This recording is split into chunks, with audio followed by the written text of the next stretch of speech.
Zara was not like other children in her family. She didn't talk much. She didn't like loud noises, and she didn't look at people when they spoke to her. But Zara loved colors. Oh, how she loved them.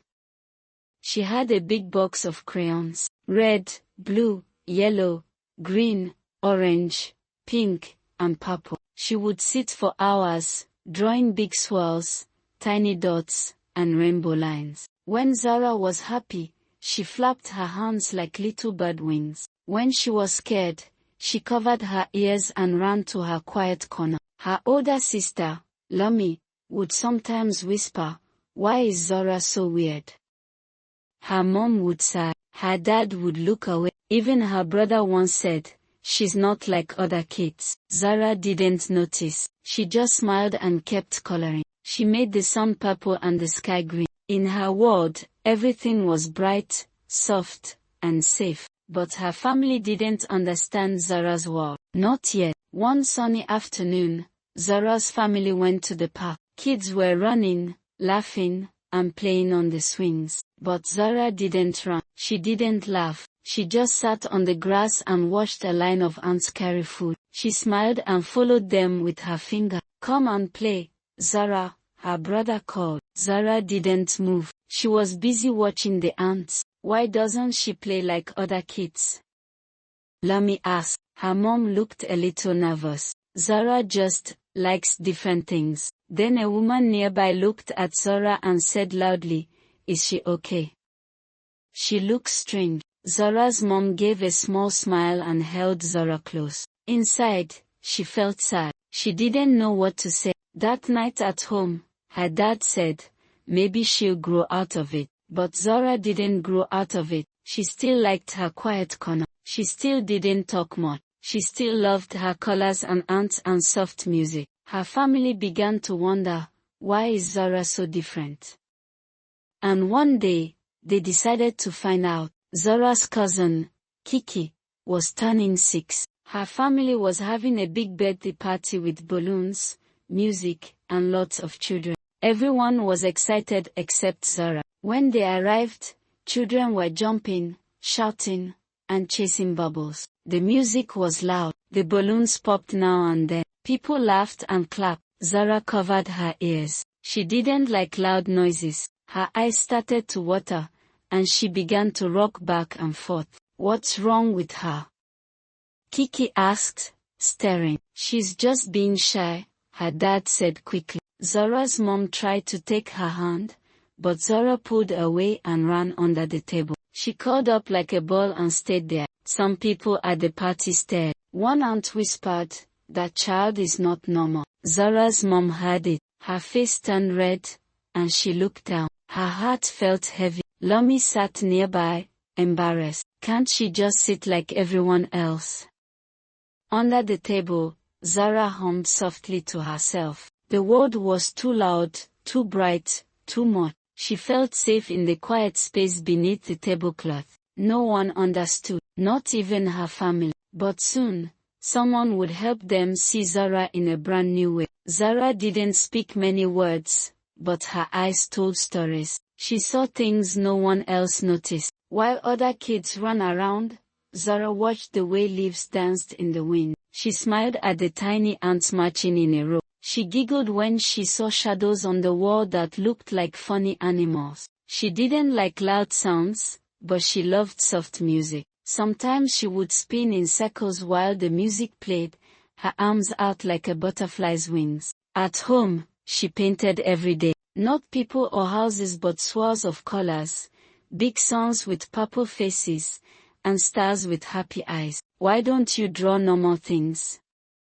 Lumi asked once. But to Zara, her drawings were normal. They were from her world, a world full of color, peace, and wonder. Her dad looked at one of her paintings. "This looks like scribbles," he said, scratching his head. But Zara didn't mind. She just kept painting. One day, her teacher at school, Miss Tola, sent a note home, "Please come in for a meeting. I'd love to talk about Zara." Her parents looked at each other, worried. "What now?" her mom whispered. But they didn't know Miss Tola was about to show them something very special the next day, Zara's mom and dad went to school. They sat in little chairs in Zara's classroom. Miss Tola smiled warmly and brought out a folder full of Zara's drawings. She sees the world in such a special way, Miss Tola said. Zara is very creative and gentle, but I believe she may be autistic. Autistic, her mom repeated,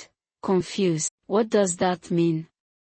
Miss Tola nodded kindly. Autism means Zara's brain works a little differently. She may not talk much or like loud sounds, but she thinks deeply and feels things in her own way. Her mind is full of beauty. Zara's dad frowned. But people say she's strange. She's not strange, Miss Tola said softly. She's different, and different is not bad. It's just different. She showed them a small book called My Amazing Autistic Brain. It had pictures and simple words. Zara's spinning helps her feel calm, Miss Tola explained. Her flapping means she's happy or excited, and her love for colors is how she tells stories. Her mom's eyes filled with tears. We didn't know, Miss Tola smiled. It's okay, now you do. And with love and support, Zara can shine brighter than ever. As they left the school, Zara's parents held hands. For the first time, they didn't feel confused. They felt hope. They didn't know everything yet, but they were ready to learn.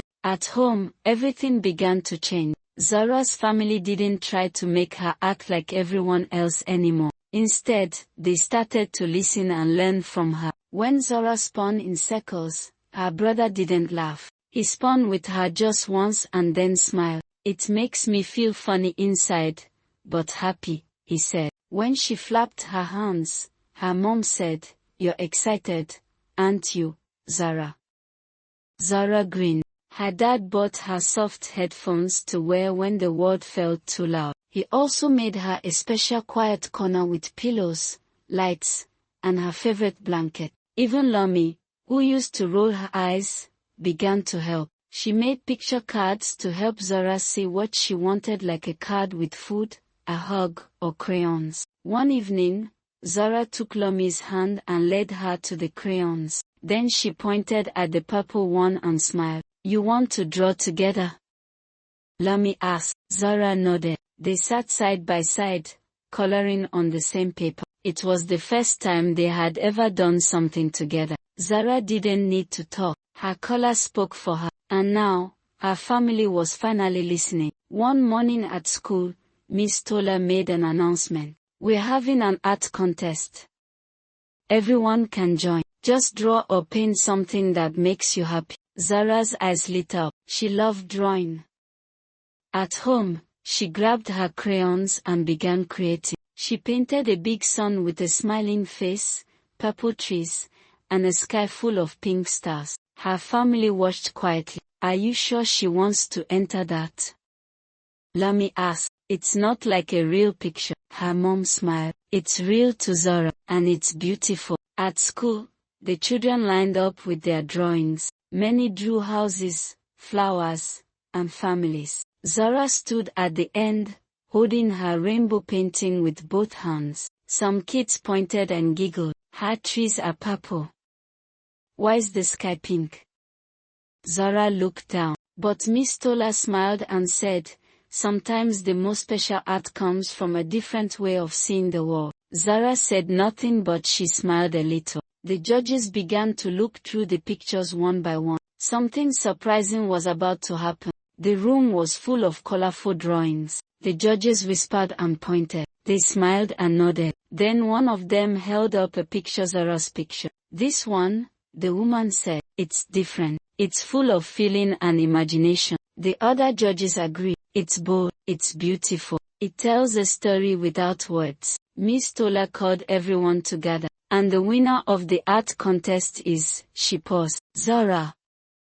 The room went quiet for a second. Then a few kids clapped. Miss Tola walked over and gently placed a shiny ribbon on Zara's picture. Zara's eyes grew wide. She looked at her family in the back of the room. Her mom was wiping happy tears. Her dad was smiling from ear to ear. Even Lami shouted, "That's my sister."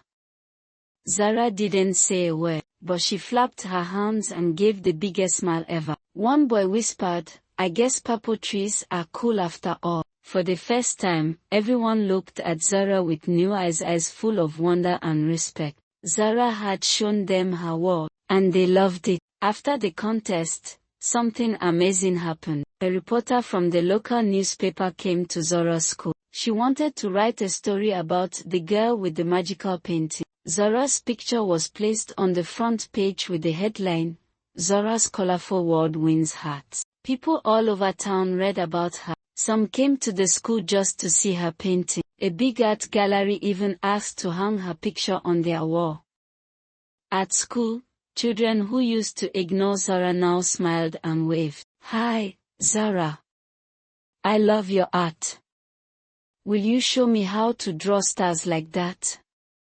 Zara didn't talk much, but she nodded and smiled. She was happy. At home, her family framed her newspaper article. They hung it in the living room where everyone could see it. Her dad looked at the photo and said, "Our Zara the star."